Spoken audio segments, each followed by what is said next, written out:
ఈరోజు కథ పేరు నిట్టల రాజలక్ష్మి గారు రచించిన నాకు పెళ్ళాం కావాలి. ఇక కథలోకి వెళ్దాం ఫ్రెండ్స్.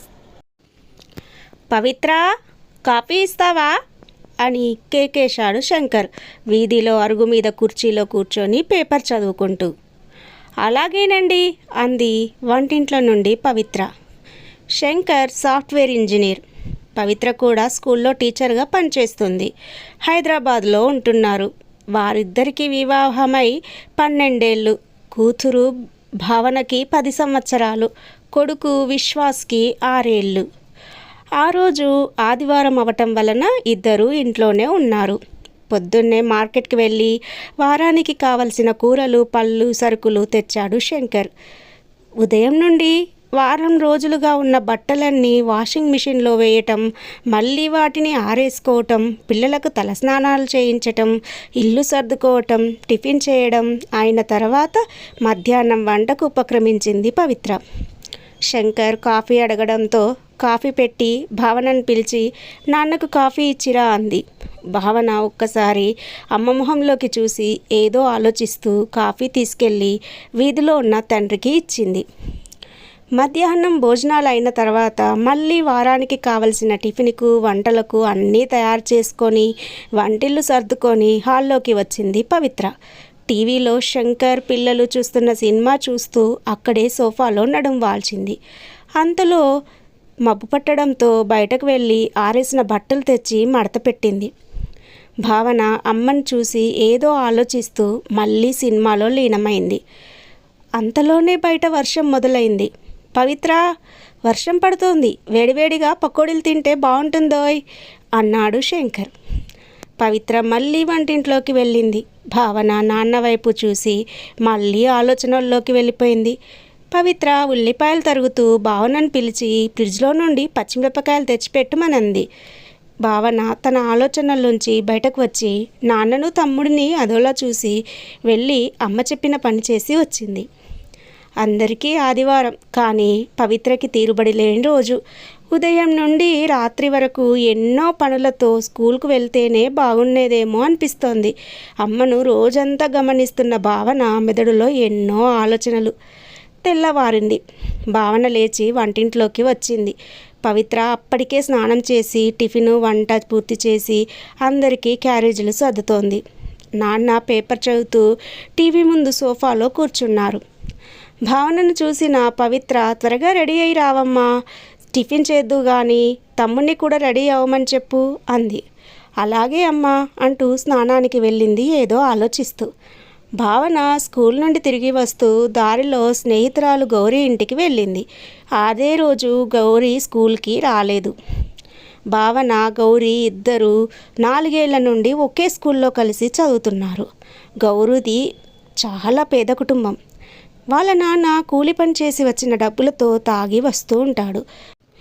గౌరీ వాళ్ళ అమ్మ అవన్నీ భరిస్తూ తన జీతం, పనిచేసే ఇళ్లల్లో వాళ్ళు ఇచ్చిన మిగిలిన ఆహార పదార్థాలతో కుటుంబాన్ని నడుపుతోంది.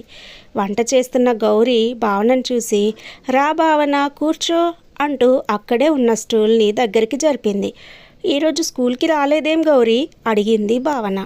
మా అమ్మకి ఒంట్లో బాగుండలేదు భావన, రాత్రి నుండి జ్వరం, అందుకే ఇంట్లో ఉండి వంట చేస్తున్నాను చెప్పింది గౌరీ. మీ అమ్మని డాక్టర్కి చూపించారా అడిగింది భావన. మా నాన్న అమ్మని డబ్బులు అడిగాడు, తన దగ్గర లేవని చెప్పింది. ఒంట్లో బాగాలేదని కూడా చూడకుండా కొట్టి వెళ్ళిపోయాడు. అలాగే పనికి వెళ్ళి అక్కడ అమ్మగారిని అడిగి టాబ్లెట్ తెచ్చుకొని వేసుకుంది అని దిగులుగా చెప్పింది గౌరీ. నాన్న ఎప్పుడు అమ్మని డబ్బులు అడుగుతాడు, ఇవ్వకపోతే వెతికి అమ్మ దాచిన డబ్బులు పట్టుకుపోతాడు. అమ్మే తను పనిచేసిన డబ్బులతోటే ఇల్లు గడుపుతుంది అంటూ బోరున ఏడ్చింది గౌరీ. భావన చిన్న మనసులో ఏదో కలత. స్కూల్కి వేసవి సెలవులు ఇచ్చారు. భావన మామయ్య రవి వచ్చి భావనని విశ్వాస్ని తీసుకొని వాళ్ళ ఊరికి వెళ్ళాడు. పవిత్ర తల్లిదండ్రులు సత్యనాథం, సావిత్రమ్మ విజయవాడ దగ్గర పల్లెటూరులో ఉంటారు. వాళ్ళకి పవిత్ర, రవి ఇద్దరే పిల్లలు. రవి అగ్రికల్చర్ BSc చేసి వాళ్ళ పొలాలు చూసుకుంటున్నాడు. ఇంకా పెళ్లి కాలేదు. భావనకి పల్లెటూరులో సరదాగా ఉంటుంది. బావిలో నీళ్లు తోడటం, వాకిలంతా ఊడ్చి పేడ నీళ్లు చల్లి ముగ్గు పెట్టడంలో అమ్మమ్మకు సాయం చేయడం, చెట్ల మీద రకరకాల పక్షుల్ని చూడటం, మామయ్యతో అప్పుడప్పుడు పొలం వెళ్ళటం చేస్తూ ఉంటుంది. సావిత్రమ్మ ఉదయాన్నే లేచి పనులు ముగించుకొని సత్యనాథం లేవగానే కాఫీ ఇచ్చి స్నానానికి నీళ్లు, తువ్వాలు, బట్టలు సిద్ధం చేసింది. సత్యనాథం స్నానం చేసి దేవుడికి దండం పెట్టుకొని వీధిలో పడక కుర్చీలో కూర్చున్నాడు. పాలేరు రంగయ్య పేపర్ తెచ్చి ఇచ్చాడు. అంతలో పక్క ఇంట్లో ఉంటున్న రంగనాథం పొలానికి వెళ్తూ సత్యనాథంని చూసి వచ్చి కాసేపు కబుర్లు చెప్పి వెళ్ళాడు. భావన, తాతయ్యని ఫలహారం చేయడానికి రమ్మని చెప్పు అంది సావిత్రమ్మ వంటింట్లో పెసరట్లు వేస్తూ. భావన తాతయ్యని, మామయ్యని, విశ్వాస్ని కూడా పిలుచుకు వెళ్ళింది. అందరూ కబుర్లు చెప్పుకుంటూ సావిత్రమ్మ పెట్టిన వేడివేడి పెసరట్లు తిన్నారు. అమ్మమ్మ, నువ్వు కూడా తిను అంది భావన.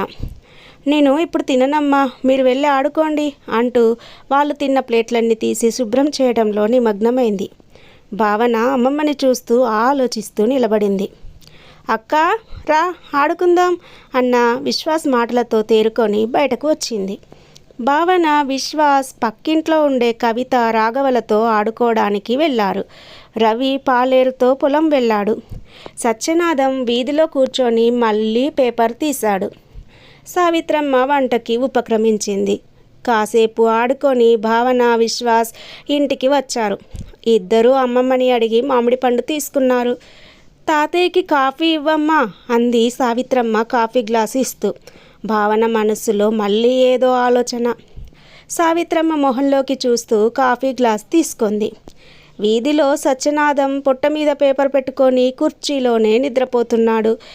భావన పిలుపుతో లేచి కాఫీ తీసుకున్నాడు. భావన వంటింట్లోకి వచ్చి అమ్మమ్మని చూస్తూ గుమ్మం దగ్గర నిల్చుంది. వెనుకకు తిరిగిన సావిత్రమ్మ భావనను చూసి, ఏం కావాలమ్మా అని అడిగింది. ఏమీ లేదమ్మమ్మ, నీకేమైనా సాయం చేయనా అని అడిగింది పరధ్యానంలో నుండి బయటకు వచ్చి. సావిత్రమ్మ నవ్వుతూ, వెళ్ళి ఆడుకోమ్మా, గదిలో అలమారలో కత్తల పుస్తకాలున్నాయి, చదువుకో అంది. తలూపుతూ తన ఆలోచనలతో అక్కడి నుండి వెళ్ళిపోయింది. మధ్యాహ్నం 1 గంట అయింది. రవి ఇంటికి వచ్చాడు. అందరూ భోజనానికి కూర్చున్నారు. వాళ్ళ భోజనాలు అయిన తర్వాత పాలేరుకి కూడా అన్నం పెట్టింది సావిత్రమ్మ.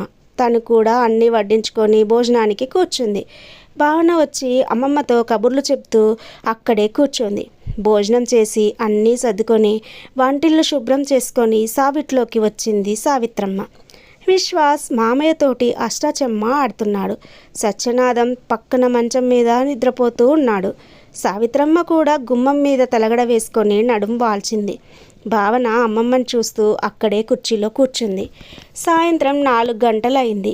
సావిత్రమ్మ లేచి వంటింట్లోకి వెళ్ళి జంతికలు, కజ్జికాయలు ప్లేట్లో పెట్టి తెచ్చి అందరికీ ఇచ్చింది. అందరూ తింటూ ఉన్నారు. సావిత్రమ్మ వంటింట్లోకి వెళ్ళి టీ పెట్టి తెచ్చి సత్యనాథంకి, రవికి ఇచ్చింది. భావన అమ్మమ్మ చేసే పనులను చూస్తూ తన ప్లేట్లోని జంతికలను తింటుంది. సంజవేళ పాలేరు ఆవులను తోలుకొని వచ్చాడు. పాలు తాగడానికి వదిలిన లేగదూడలు చెంగున గంతులు వేస్తుంటే భావన, విశ్వాస్ వాటితో ఆడుకున్నారు. భావన, విశ్వాస్ ఇద్దరూ స్నానాలు చేయండి అన్న అమ్మమ్మ మాటలతో లోపలికి వచ్చారు. విశ్వాస్ స్నానానికి వెళ్ళాడు.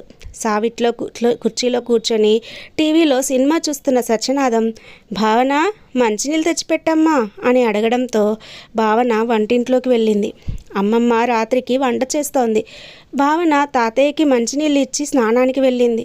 రాత్రి 8 గంటలైంది. సావిత్రమ్మ సావిట్లోకి వచ్చి, భోజనానికి వస్తారా అంది సత్యనాథం వైపు చూస్తూ. అలాగే అంటూ పడక కుర్చీలోంచి లేచాడు సత్యనాథం. రవి, భావన, విశ్వాస్ ఆయనని అనుసరించారు. సావిత్రమ్మ వడ్డిస్తుంటే నలుగురు కబుర్లు చెప్పుకుంటూ భోజనం చేస్తున్నారు. అమ్మమ్మ, నువ్వు కూడా మాతోటి భోజనం చేయొచ్చుగా అంది భావన. నేను తర్వాత తింటానమ్మా అన్న అమ్మమ్మ మాటలకు భావన చిన్న మనసులో ఏదో అలజడి. భోజనాలైన తర్వాత నలుగురు సావిట్లోకి వచ్చారు. సత్యనాథం టీవీలో వార్తలు పెట్టుకొని పడక కుర్చీలో కూర్చున్నాడు. విశ్వాస్ కథల పుస్తకాన్ని మామయ్య చేత చదివించుకుంటున్నాడు. భావన వంటింట్లోకి వెళ్ళి అమ్మమ్మ భోజనం చేస్తుంటే కబుర్లు చెబుతూ అక్కడే కూర్చుంది. సావిత్రమ్మ అన్నీ సర్దుకొని వంటగది శుభ్రం చేసి పాలు తోడు పెట్టి పెరటి తలుపులు వేసి దీపం తీసేసి భావనతోటి సావిట్లోకి వచ్చింది.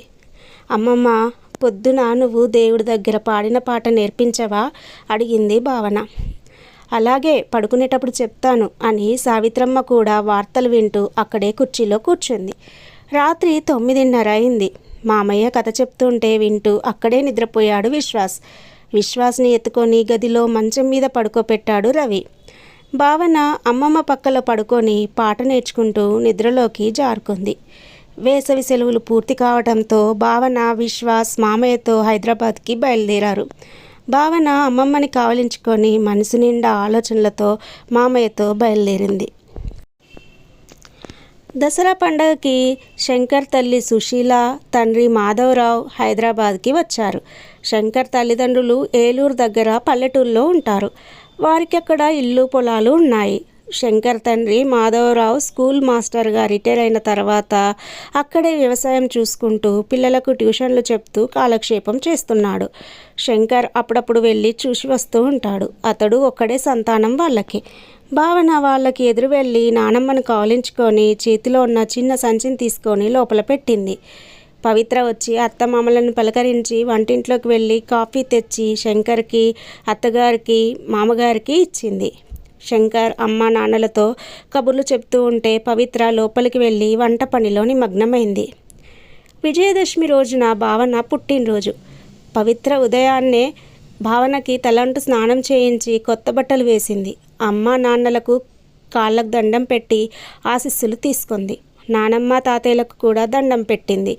నానమ్మ సుశీల, బాగా చదువుకోవాలి తల్లి, నీకు మంచి మొగుడు రావాలి అని దీవించింది.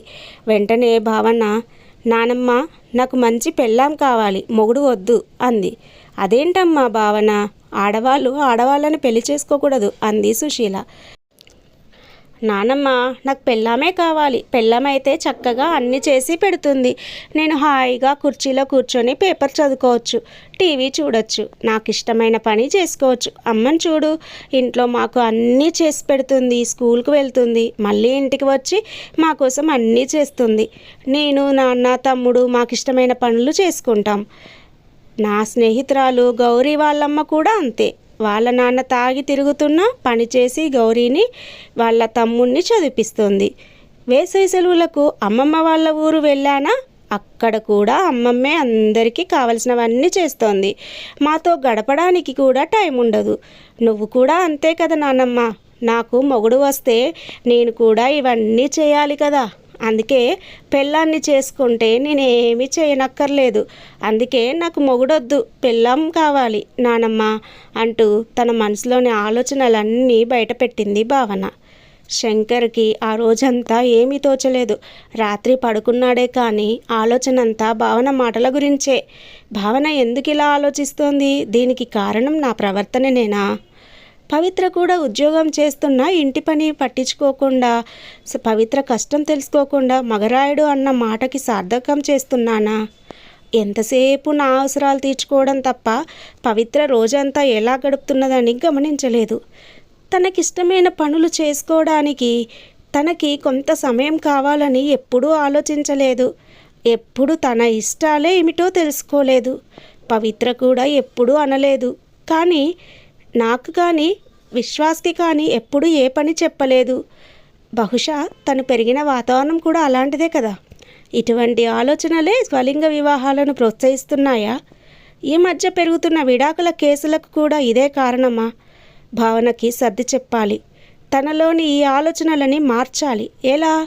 అవును, నేను మారాలి. నా చిన్నప్పుడు అమ్మ ఉద్యోగానికి వెళ్ళేది కాదు. నేను ఒక్కడినే అవటంతో గారాబంగా పెంచారు. ఇంట్లో ఏ పని అలవాటు కాలేదు. కానీ పవిత్ర కూడా ఉద్యోగానికి వెళ్తోంది. అయినా ఇంటి బాధ్యత అంతా తనకే వదిలేశాను. పవిత్రని ప్రేమగా చూసుకోవాలి. తనకి కొంత విశ్రాంతి ఇవ్వాలి. ఇంటి పనులో సాయం చెయ్యాలి. విశ్వాస్ని కూడా తన పని తాను చేసుకునేటట్లు, ఇంటి పనుల్లోనూ సాయం చేసేటట్లు తయారు చేయాలి. లేకపోతే పెద్దయ్యాక తనలాగే అవుతాడు. భావనను, విశ్వాస్ని సమానంగా చూడాలి. అందరం కలిసిమెలిసి ఇంట్లో పనులన్నీ చేసుకోవాలి. భావన ఆలోచన సరికాదు అని తెలియచెప్పాలి. మారుతున్న కాలమాన పరిస్థితులకు అనుగుణంగా అందరూ మారాలి. ఈ ఆలోచనలతో శంకర్ మనసు తేలికపడి తెల్లవారుతుండగా నిద్రలోకి జారుకున్నాడు. కథ విన్నారు కదా. ఈ కథ కనుక నచ్చినట్లయితే మన ఛానల్ని ఎవరైనా ఫస్ట్ టైం చూస్తున్నట్లయితే ఇంకా సబ్స్క్రైబ్ చేయకపోతే సబ్స్క్రైబ్ చేయండి ప్లీజ్. అలాగే ఒక లైక్ కూడా ఇస్తారని ఆశిస్తున్నాను. అందరికీ నా యొక్క ధన్యవాదాలు. మరొక మంచి కథతో మీ ముందుంటాను. అంతవరకు బాయ్ ఫ్రెండ్స్.